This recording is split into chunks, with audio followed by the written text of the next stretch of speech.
అదే రకంగా ఈ వేదిక మీద ఆసీనులై మనల్నందరినీ దర్శన ఆశీర్వాదాల ద్వారా మనల్నందరినీ అనుగ్రహిస్తున్నటువంటి మహాత్ముల, తపస్సుల, బ్రహ్మవాదిని మాతాజీల దివ్య చరణారవిందాలకు అనంత దీర్ఘ ప్రణామాలు సమర్పిస్తూ ఈ కార్యక్రమంలో పాల్గొన్నటువంటి భగవద్భక్తులారా మీ అందరికీ అనంత వందనములు.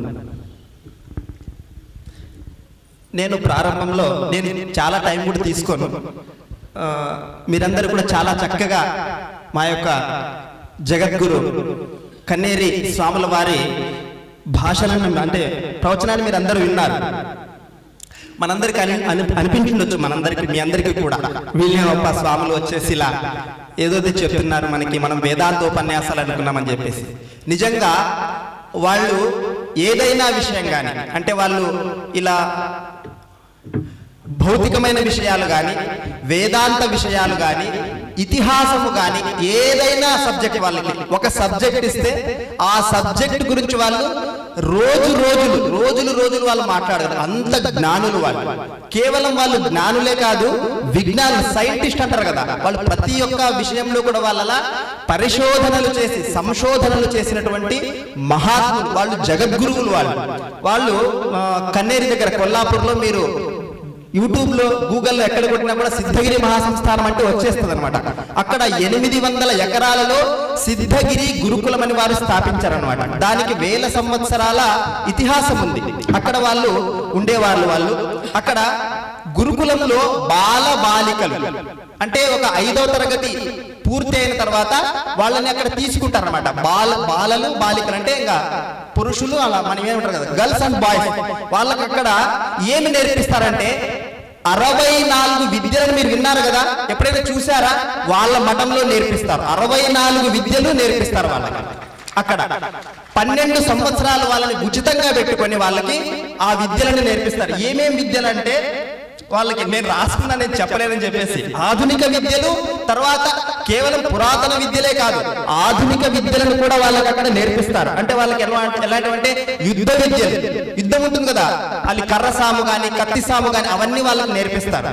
తర్వాత అశ్వ సంచారం, గుర్రపు స్వారీ ఉంటుంది కదా, ఆ గుర్రపు స్వారీ చిన్న 7వ తరగతి 8వ తరగతి చదివే ఆడపిల్లలు ఎంత చక్కగా గుర్రాన్ని స్వారీ చేస్తారంటే మీరు నమ్మలేరు.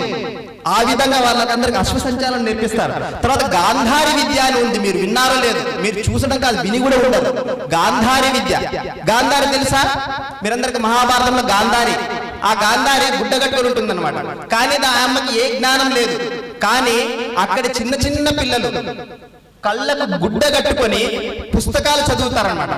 పుస్తకాలు చదవడం కాదు, వాళ్ళ ముందు ఎవరైనా కూర్చుంటే మీ ఇంటిని కానీ మీకు ఎప్పుడు చూసుంటారు, మీ ఇంట్లో ఏ చోట ఏ వస్తువు ఉంది, ఏ రంగులో ఉంది, ఏ బీరువాలో ఎంత డబ్బు ఉంది అది చెప్తారు. ఇది మాట కాదు, ఇది ప్రస్తుతంగా అంటే ప్రత్యక్షంగా చూసినటువంటి విద్య. ఆ విద్యను వాళ్ళు అక్కడ అందరి పిల్లలకు నేర్పుతారు. తర్వాత వ్యాకరణము, అష్టాధ్యాయి, న్యాయశాస్త్రము, వేదాంత శాస్త్రము, ఇలా అన్ని విద్యలను కూడా 12 సంవత్సరాలు వాళ్ళని అక్కడ పెట్టుకొని వాళ్ళకి నేర్పిస్తారు అన్నమాట. అక్కడ ఉండే పిల్లలు హిందీ, మరాఠీ, సంస్కృతం, ఇంగ్లీష్ ఈ భాషలన్నీ వాళ్ళకి వస్తాయి. తర్వాత వాళ్ళకి మాతృభాష అంటూ వస్తుంటుంది. ఇలా అన్నీ కూడా ఆ పిల్లలకి నేర్పిస్తారన్నమాట 12 సంవత్సరాలు పెట్టుకుని వాళ్ళు. తర్వాత వీళ్ళు ఆయుర్వేదిక్, తర్వాత కృషి పద్ధతి ఉంటుంది కదా, ఆ కృషి పద్ధతి వీటన్నిటిలో సంశోధనలు చేసి డాక్టర్లకు, తర్వాత రైతులకు వీళ్ళే స్వయం తరబేతి అంటే దాన్ని శిక్షణ ఇస్తారు, కోచింగ్ ఇస్తారు వీళ్ళు మహాత్ములు. అటువంటి వాళ్ళు వీరు. తర్వాత ఇంకొకటి చాలా విశేషమైనటువంటిది అంటే మీరు చెప్పారు కదా, శరీరమాద్యం ఖలు ధర్మ సాధనం. తెలియనిది ఎవరికి అంటే శరీరం బాగుంటేనే నువ్వు ధ్యానం చేయగలవు, నామస్మరణ చేయగలవు, యజ్ఞం చేయగలవు, సాధనం చేయగలవు. కాబట్టి అటువంటి మన శరీరానికి ఆధారమైనటువంటి పంచభూతములు అవి చక్కగా ఉంటేనే మన జీవితం చక్కగా ఉంటుంది. కాబట్టి వీళ్ళు ఫిబ్రవరి 2023లో మీరందరూ వినుండొచ్చు, చూసుండొచ్చు, సుమంగళం అని చెప్పేసి పంచమహాభూతోత్సవం అనే ఒక మంచి కార్యక్రమం చేశారు. మీరు చూడండి కాబట్టి పంచభూత ఉత్సవం సుమంగళం అని చెప్పేసి మీరు గూగుల్లో కొట్టినా యూట్యూబ్లో కొట్టినా వస్తుంది. ఒక వారం రోజులు పంచభూతాలను ఎలా రక్షించాలి, వాటి యొక్క ఉపయోగం ఏమని చెప్పేసి 7 రోజులు కార్యక్రమం చేశారనమాట. ఎంత పెద్ద కార్యక్రమం అంటే కొన్ని వేల ఎకరాలలో పెండాలు వేశారు. కొన్ని వేల ఎకరాల్లో పెండలేసి కార్యక్రమం చేశారు. దానికి విదేశాల నుంచి సైంటిస్ట్ విజ్ఞానులు వచ్చి ఆ కార్యక్రమాన్ని తిలకించారనమాట. తర్వాత ఎన్నో వందల మంది ఇటువంటి మఠాధిపతులు వచ్చి ఆ కార్యక్రమాన్ని యశస్సు చేశారు. ఇలా కాబట్టి వాళ్ళు జ్ఞానులు విజ్ఞానులు రెండిటి సంగమమూర్తులు ఆ స్వాముల వారు. కాబట్టి అటువంటి స్వాముల వారికి మరొకసారి దీర్ఘదండ నమస్కారాలు సమర్పిస్తూ నేను 2 మాటల్లో నా విషయాన్ని చెప్పేస్తాను. ఎందుకంటే నేను నిన్న కొద్ది నేను మాట్లాడేశాను కాబట్టి నా చిన్న మాట నావన్నీ. చాలా సంతోషం. మీరందరూ చాలా చక్కగా ఈ మానవ జన్మ శ్రేష్టమైనటువంటిది, ఎన్ని శాస్త్రాలు చెప్పినా ఎంతటి మహాత్ములు చెప్పినా ఏకకంఠ మాట అది ఏమంటే మానవ జన్మ శ్రేష్టమైనటువంటిది. ఇటువంటి మానవ జన్మ వచ్చినప్పుడు మనమందరం కూడా ఈ శరీరాన్ని చక్కగా రక్షించుకుంటూ మనం ఏమిటంటే జ్ఞానాన్ని పొందినప్పుడే ఈ జన్మకి సార్థకత అని చెప్పేసి. ఎందుకంటే ఈ శరీరం నశ్వరమైనది, ఎప్పుడు మనల్ని చేజారి వీడిపోతుందో తెలియదు. కాబట్టి రామాయణంలో భరతునికి రాముడు చెప్తాడనమాట. అంటే తండ్రి చనిపోయినప్పుడు ఆయన వనవాసానికి వచ్చి వనవాసంలో ఉంటాడు కదా, అప్పుడు తండ్రి రాముడి దగ్గరికి వచ్చినప్పుడు భరతుడు ఏడుస్తూ ఉంటాడు, ఇలా తండ్రి గారు కాలం అయిపోయారని చెప్పేసి. అప్పుడు ఆయనకి సాంత్వన చేస్తూ ఉపదేశం చేస్తూ, ఎవరైనా చనిపోవాల్సిందే, మృత్యువు మనం పుట్టిన వెంటనే మన వెనక్కి వచ్చి నువ్వు కూర్చుంటే నీతో పాటు కూర్చుంటుంది, లేస్తే అది కూడా లేస్తుంటుంది, అంటే నీతో పాటే ఉంటుంది అని చెప్పేసి. కాబట్టి మరణం అటువంటిది. ఆ మరణం మనకు సమీపించే లోపే మనం ఏం చేయాలంటే స్వస్వరూపాన్ని తెలుసుకోవాలి. అందుకే ఆచార్యులు చెప్తారు, సుప్తే వృత్తాయ సుప్త్యంతే బ్రహ్మైక్యం చింత్యతాంపరం నాతి దూరే నృణాం మృత్యు ఇది వేదాంత నిండి మహా అని చెప్పేసి. అంటే మనం పొద్దున లేచినప్పటి నుంచి పడుకునే వరకు బ్రహ్మైక్యం చింతతాంపరం, ఎప్పుడు కూడా జీవ బ్రహ్మర ఏకత్వ రూప విషయాన్ని మనం చింతిస్తూ ఉండాలి. ఎందుకంటే నాతి దూరే నృణాం మృత్యు, మనకి ఈ మృత్యు ఎప్పుడు వస్తుందని చెప్పి చెప్పలేము. ఇది సర్వశాస్త్రాల యొక్క సారం అని చెప్పేసి. కాబట్టి మనం కూడా అందరం కూడా ఆ జ్ఞానాన్ని తెలుసుకోవడానికి ప్రయత్నించాలి. ఆ జ్ఞానాన్ని పొందడానికి అనేక సాధనలు, కర్మ, భక్తి, ఉపాసన, ఇలా ఎన్నో మార్గాలు ఉన్నాయి. కానీ అవి కూడా చాలా కష్టతరమైనటువంటిది. మీరు ఇప్పుడు పొద్దున కుంకుమార్చన చేస్తున్నారు, యజ్ఞయాగాలు చేస్తున్నారు, ఎంత శ్రమ. కానీ వాటన్నిటికంటే సరళమైన ఉపాయం ఏమిటంటే మహాత్ముల యొక్క సంఘం. ఆ మహాత్ముల సంఘం ద్వారా ఏమిటంటే మనకి సార్థకత కూడా అవుతుంది, జ్ఞానం కూడా లభిస్తుంది. కాబట్టి సంఘ సత్సు విధీయత అంటే సత్సంగం చేయాలని చెప్పేసి. కాబట్టి అటువంటి సత్సంగాన్ని మనకి ఉన్న చోటనే ఇటువంటి తపస్సులు మహాత్ములు, వీళ్ళు సామాన్యులు కాదు, వీళ్ళందరూ తపస్సులు, తపోధనులు, జ్ఞానధనులు అని వీళ్ళని అంటారనమాట. కాబట్టి మీరందరికీ చెప్పారు కదా కుంభమేళలో ఇలా జరుగుతుందని చెప్పేసి. కానీ ఆ మనందరి పాపాలను కడిగేటువంటి గంగకి కూడా ఆ పావిత్రతని ఇచ్చేటువంటి సామర్థ్యం ఈ మహాత్ములకు ఉంది. అందుకే భాగవతంలో భగీరథుడు చెప్తాడనమాట, ఆ భూమికి గంగని తీసుకొచ్చే సమయంలో ఆ గంగ అంటుందన్నమాట, నేను భూలోకానికి వస్తాను, కానీ వీళ్ళందరూ కూడా వచ్చి నాలో మలినాన్ని, వాళ్ళ యొక్క పాపాలను విడిచేస్తారు, మళ్ళీ నేను ఎక్కడ విడవాలి ఆ పాపాలను? రాజన్ తత్ర విచింతతాం, అక్కడ దాని గురించి విచారం చేయంటే అప్పుడు వాళ్ళు అంటారు, న్యాసినః సాధవః న్యాసినః శాంతాః బ్రహ్మిష్ఠ లోకపావన హరంత్యఘం తేంగ సంగాత్ తేష్వాస్తే యగవిద్ధరిః.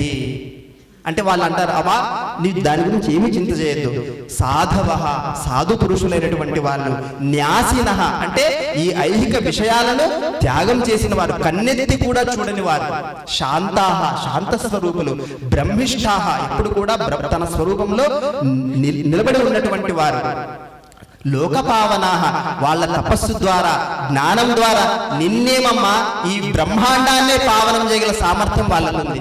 కాబట్టి వాళ్ళు ఏమంటే నీ దగ్గర వచ్చి వాళ్ళు స్నానం చేసినప్పుడు నీ పాపమంతా కరిగిపోతుంది. ఎందుకంటే తేషు ఆస్తే యగవిద్ హరిహి, హరి అంటే ఆ పరమాత్మ, అంటే ఎంతటి పాపాన్నైనా నశింపజేసే పరమాత్మ వారి యొక్క హృదయంలో ఎప్పుడూ వాసిస్తూ ఉంటాడు.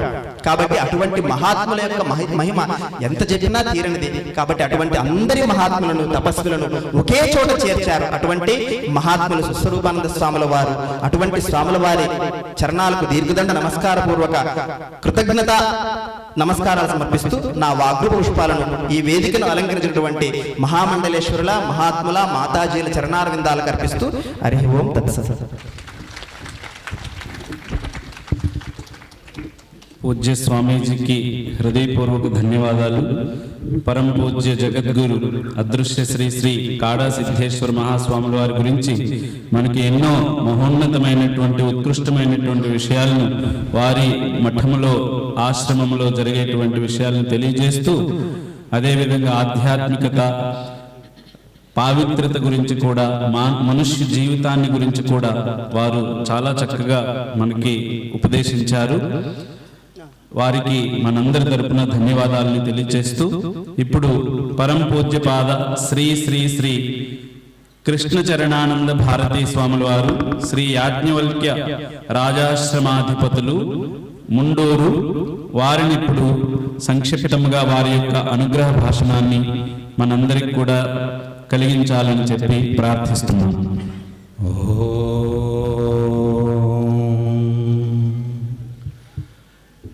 బ్రహ్మానందం పరమసుఖదం కేవలం జ్ఞానమూర్తిం ద్వంద్వాతీతం గగనసదృశం తత్వమస్యాదిలక్ష్యం ఏకం నిత్యం విమలమచలం సర్వదీ సాక్షిభూతం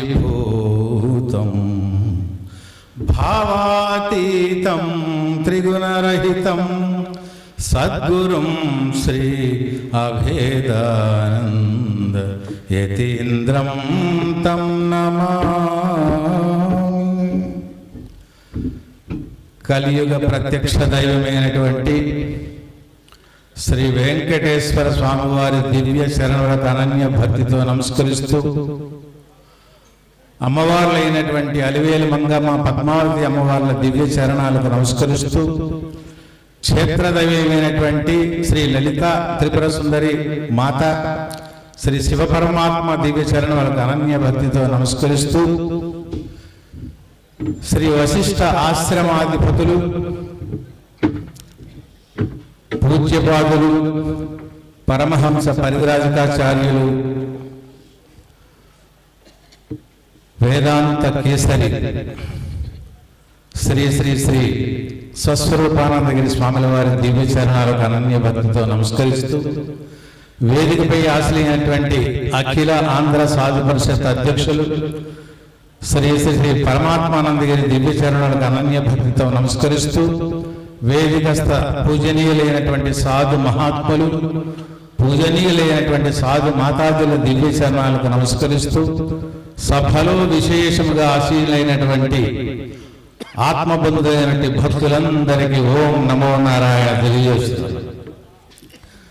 మరి ఇంతటి దివ్యమైన భవ్యమైన కార్యక్రమం చేస్తున్నాము అంటే, భారతదేశంలో ఉన్నటువంటి అన్ని దేవతలు దైవములు కూడా ఈ భరతమాత వడిలో భరతమాతే భరిస్తుంది.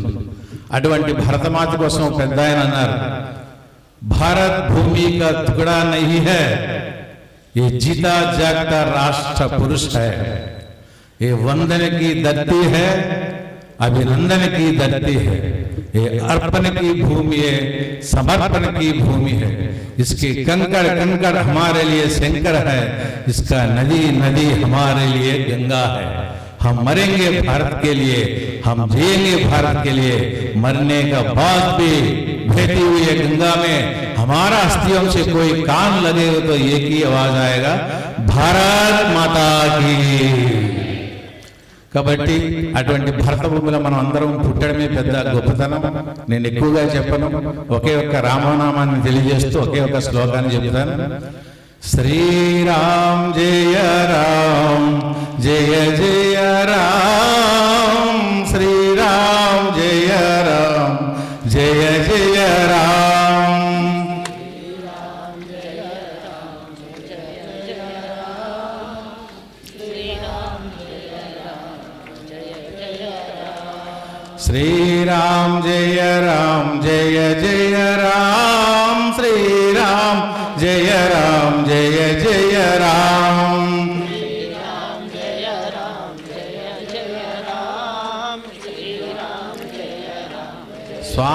ఎంత అద్భుతమైనటువంటి ప్రసాదం